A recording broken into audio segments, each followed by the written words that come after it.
giving birth to something. We're creating something. And don't create something you later on got to kill. At some point, we got to make sure we are careful about the words that are coming out of our mouth. Because Proverbs tells us that death and life are where? In the power of the tongue. Your words matter. Change your words, change your life. So here's our next one we're going to do. We go from dream to shape. What's the next one? To plan. To plan. Got this dream. It now has shape. And I got a plan how it's going to end up being. This idea of planning. I remember when I played basketball in high school. My mom had, we had this bookcase that was, I think it wasn't built in, but it was a bookcase that was there. And I already decided before we went, we had to go and win the district and everything. And then we got ready to go to the quarterfinals. Before we left and had to go about 3 hour ride away, I cleared off a spot for my trophy. Cleared it off right in the middle. So when they walked in, I wanted them to see that trophy. Now we hadn't played the game, but I was planning for the trophy. I didn't realize that you need to be clear and specific when you are asking God and praying big. So I cleared off a space for the trophy. We lost. The folk who won had a trophy this big, actually right here. So the trophy was there, but I had to go back and put some other stuff around it. So I cleared the space off. Now I should have said the winning trophy. So I've learned now. So when somebody asks you to pray for something, be very clear about what they ask you to pray for. Right.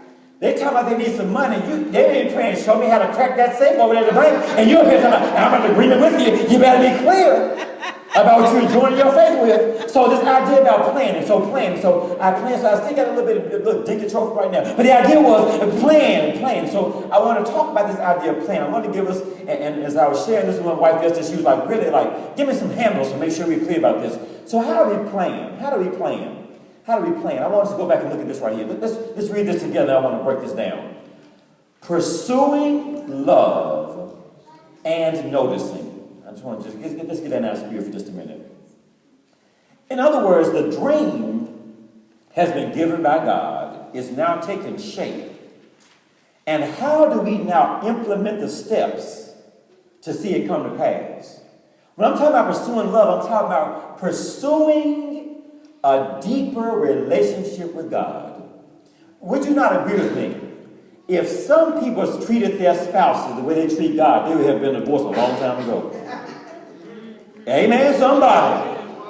How you think that Brother Lewis still has Sister Carolyn smile after 75 years of marriage? Because he gave all that time and attention to his baby. If his baby said she needed it, his baby got it. 2 o'clock in the morning, I need some pickles. Baby, I'll go get you some pickles because he was making sure so that he was pursuing the love relationship. And what I'm offering here is that folk are pursuing God to get what we can get from God rather than the relationship with God. We're trying to pursue what God can give us rather than accept what he's already given us. I'm saying sometimes folk come to church and sometimes we're praying because we're trying to see what can I get up out of God. Instead of saying, no, I'm just here just because I love you. I'm just here just because you've been good. I'm just here just because you've been so kind. I'm just here because you give me grace. If I don't get anything else, you've already done more than enough. So I'm not trying to seek your hand. I just want your heart. Parents, wouldn't it be wonderful and great if your child just came down and watched TV with you and just sat down and said, Daddy, how you doing? How was your day today? Let's watch TV together. Normally when they come sitting down, Jazz in the back over there, they sit down, Daddy, can I have some money? So that you just want to have some opportunity. Just to go back in. Just to be in the presence. Just to call up. Because I'm telling you, because when our girls call, I'm telling you, I love them, but I know every third call. First 2 are just, they set me up. Daddy, how you doing? Okay, bye. Daddy, how you doing? Bye. Third call, Daddy. So I just want them to have some time. So we're pursuing a deep relationship with God. And here's the point. Because when we pursue a relationship with God, and things don't go like we want them, we still stay with God. That's right. Come on. But if I'm only trying to go back and see what I can get from God, and I don't get it, I'm bouncing. And too many believers are just bouncing all over, buzzing over here, buzzing over there. They're in this church one Sunday, this church, it's sick found somewhere. So the idea is buzzing. Instead of saying, I'm in this because I just appreciate what God has done. I just want to be here because God has been good. And I don't get another blessing in my life. I think about what he's already done, and I'm just so grateful I'm in it. So if I don't get the car I want, if I don't get the house I want, if I don't get the clothes I want, I'm going to stay right here because I want a relationship. So I'm pursuing love, developing the love relationship with God. Just development. And then what happened? And once I develop that, I'm beholding. Then I got to start noticing what's going on. All of a sudden, doors start opening up. Yes, I didn't Lord. know. Yes, Lord. So now here's the point. Like even like getting a job. See, let me make a live for you about an example about planning, about pursuing love and noticing. All y'all know, Sister Megan now is the first female ISS officer at Northeast High School since the school was ever built back in 1700. So that just the first one ever. Now what happened? No, it's 1800. So that it was. Now, this is what y'all didn't know behind the scenes. See, everybody always shouts about when they see the manifestation. But you don't know what happened behind the scenes to get there. A month earlier, well, really a month and a half, she just waited a month later. So I asked Sister Megan, I said, Sister Megan, describe for me your ideal job. She laid that thing out and was beholding, and then all of a sudden, a month later, had the job she was believing for. Because she was noticing. Now what happened? Once she got the job, her old job started cutting back on hours. Once she got the job, stuff started going up because she was noticing it was time. And I know what he's saying about noticing. I'm saying now when I'm beholding and I'm trying to develop this deep relationship, I'm now going to be more sensitive to God's movement. And more sensitive to what God wants me to say. So now I'm noticing things I didn't notice before. When was the last time you just stopped on a pretty day and just stopped and just watched how pretty it looked in the sky? How pretty it was. I know that the leaves are gone, but there's some fruit, the flowers blooming right now. We so busy being late going to one meeting and late going over here, mind all worked up, upset at this boy, trying to get some toilet tissue, all these other things. I'm just going to take time and enjoy what God has provided and notice. We had some flowers blooming in the front of our house for 2 weeks. I hadn't noticed them until yesterday. I had no idea for 2 weeks. Because I'm zooming in, zooming out. I said, no, I'm just going to notice. This sat there for a while. I noticed. Good gracious, that's just pretty right there. I understand someone. And what I'm saying is that as we are following and beholding God, start noticing, being open to people he's bringing to your life. And people being put out your life. Being open to doors that are opening. And then stop trying to open up doors he already closed. Because as you are developing your relationship with the Lord, and it's getting deeper and deeper, you can trust what you're getting in your spirit. And then you can start standing on what you're getting in your spirit. And then when God brings something to your attention, you say, oh no, that must be how God wants me to go. I was planning on going over there. But I'm now being redirected. I feel led to go over here. And over here is so much better than over here would have been. Over here made sense in the natural, but in the supernatural made sense there. So being pursuing love and noticing. So I'm not going to go through all these problems. You have it right now in your set. So here's what I'm just going to go through one of these and tell you what all this will be. The other part about, so we have, read this with me please, so planning. What is it doing? What? Problems, limitations, affect nothing. Problems often arise to try to limit us, try to stifle us, and try to hinder us. Amen. But when the problem comes up, we are so worked up with the problem that we maybe stop doing what God called us to do. What is there here? That I'm not going to allow problems to limit me. And I'm not going to allow problems to affect me.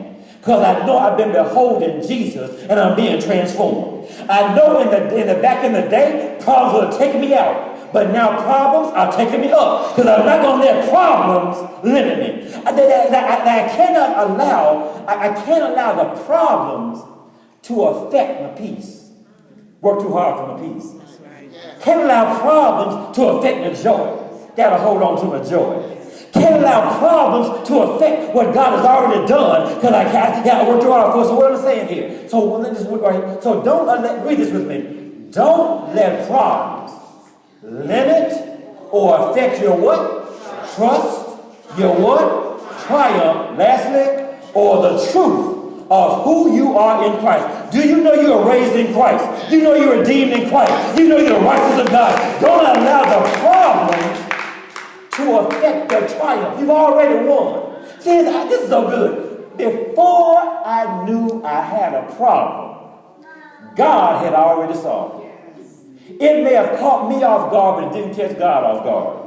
God knew he had already, before I even was aware of a problem, he's already worked it out.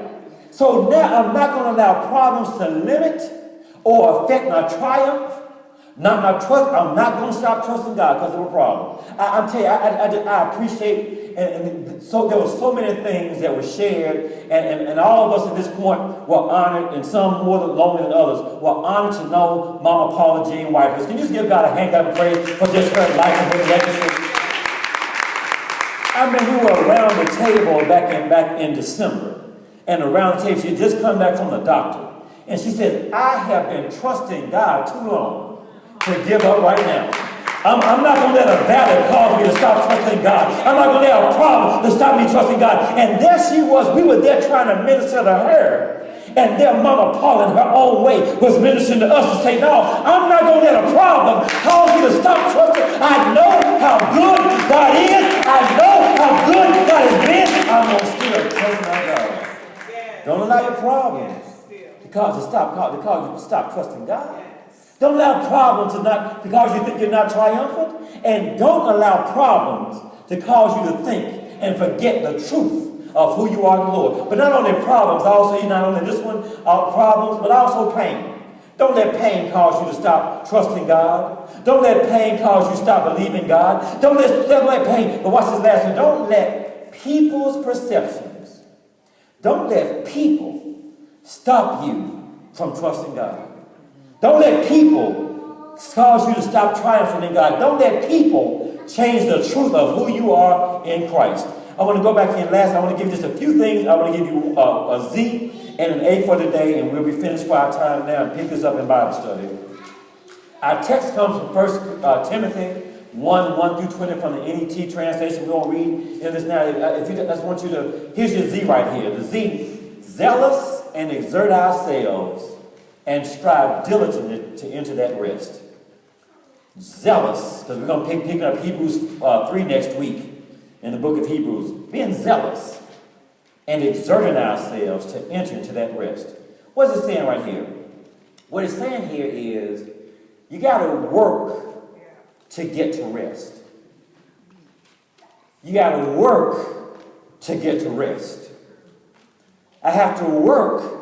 See, what is rest? Rest is simply, what's rest again? Read it again.